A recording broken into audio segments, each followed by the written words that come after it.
Vemos el fenómeno de unas madres muy fuertes, muy poderosas, al grado de decidir o de darle dinero al hombre para que frecuente prostíbulos.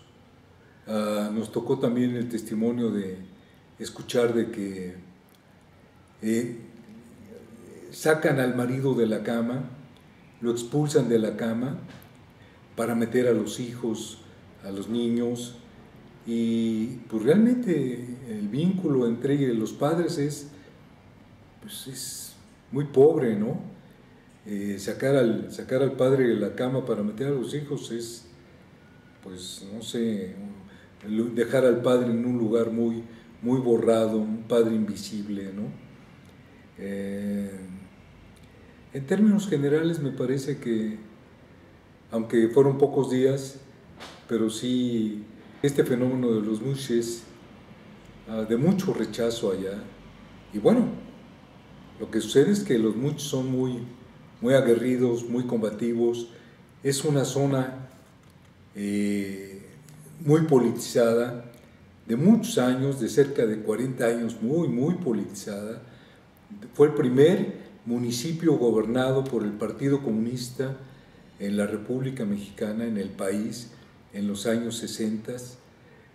Y bueno, yo creo que los mushes no escapan a esa influencia, a esa característica de ser combativos, guerreros, luchadores. Y bien, el sábado a la noche de ese fin de semana que estuvimos por allí, asistimos a la celebración, que era una gran fiesta, en la que no solamente había baile y había comida, sino también se iba a realizar la elección de la reina Mushi.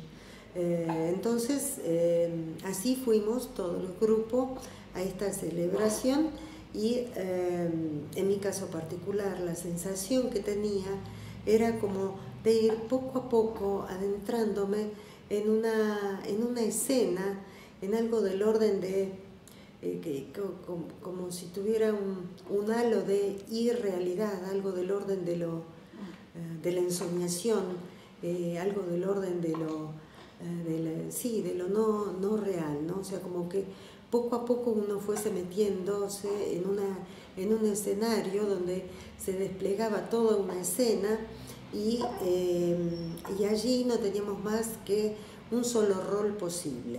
Y nuestro rol no era más que el de ser espectadores, el de mirar, observar y tal vez admirar a todo lo que estaba sucediendo, y a todos estos actores.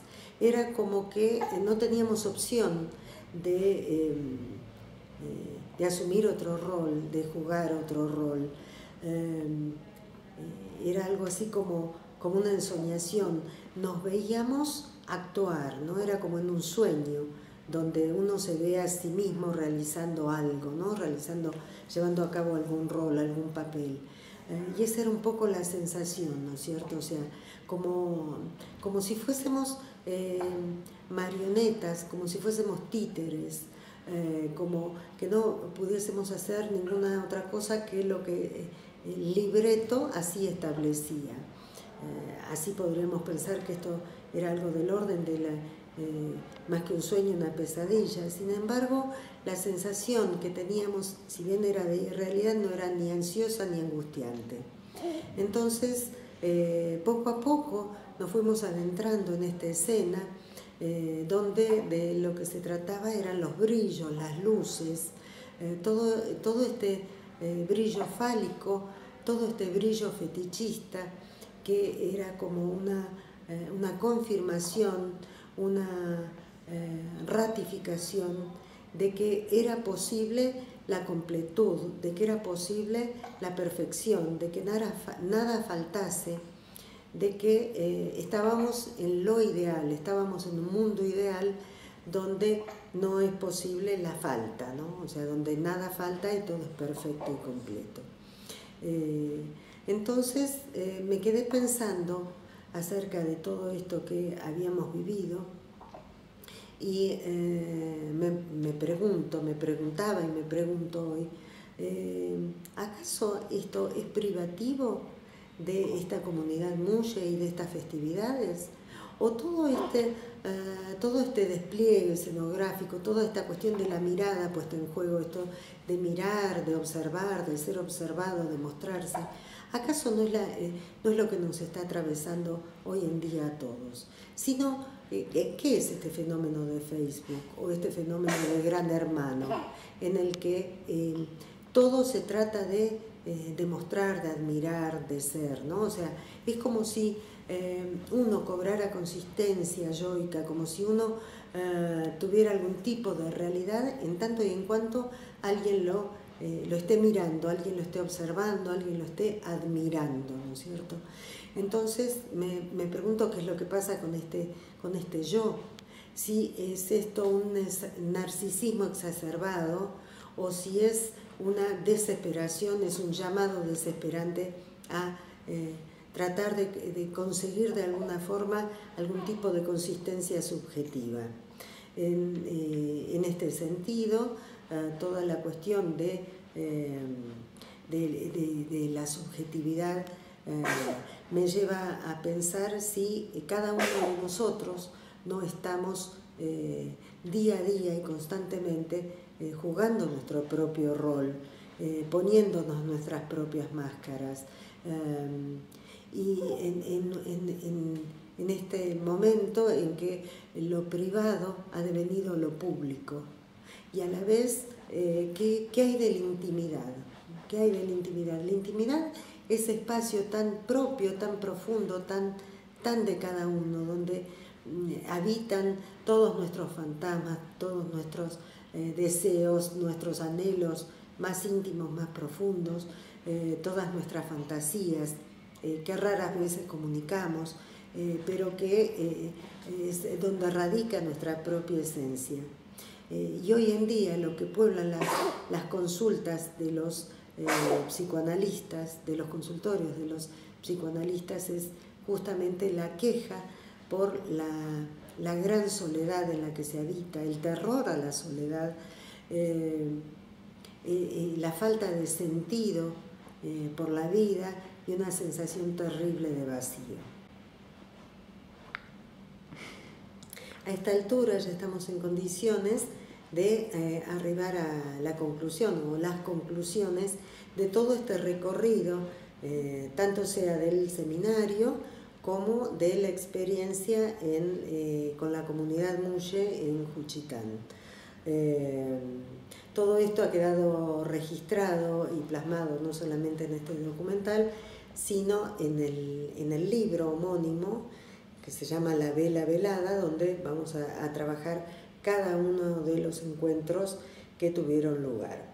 A esta altura de las conclusiones podemos llegar a decir que la homosexualidad es una forma de amar, es una forma de relacionarse con el otro, es otra forma de amar, es otra forma de relacionarse, que no solamente tiene lugar la heterosexual, sino también que la relación homosexual es posible y se trata de una elección. No es ningún tipo de enfermedad, no es nada del orden de lo innato, no es ningún tipo de degeneración.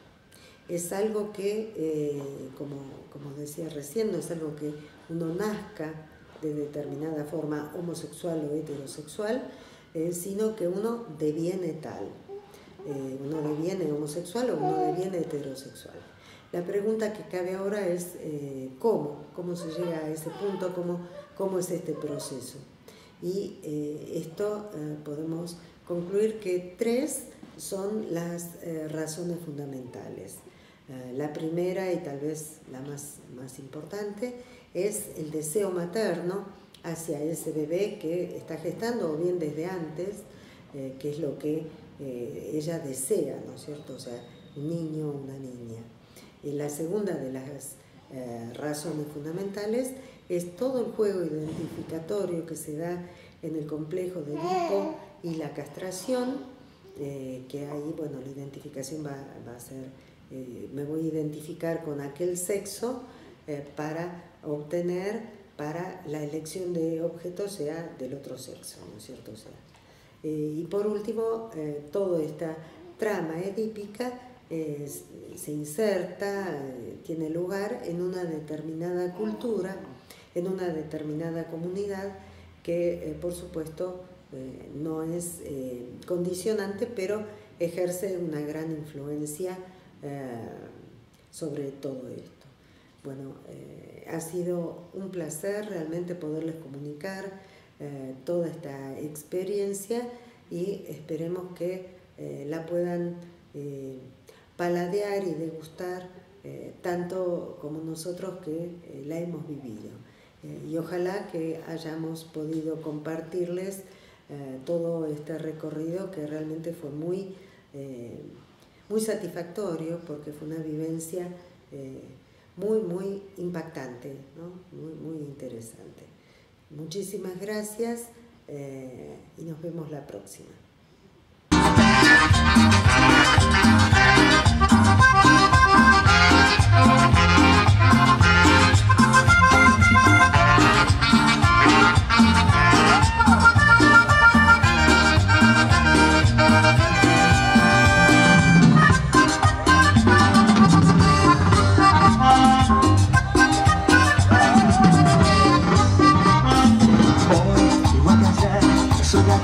Frente al mar esperando un vino cada vez más. Por favor, me desespero sin ti. Sabes bien, corazón, lo que significas en mí. Que cambié por ti, contarás. Me vivo pendiente de ti. Si no estás, yo soy feliz. Sabes lo que significas en mí. Corazón, ven a mí, que me desespero por ti. Dicen que como te quiero tanto, yo que tuve tantos amores.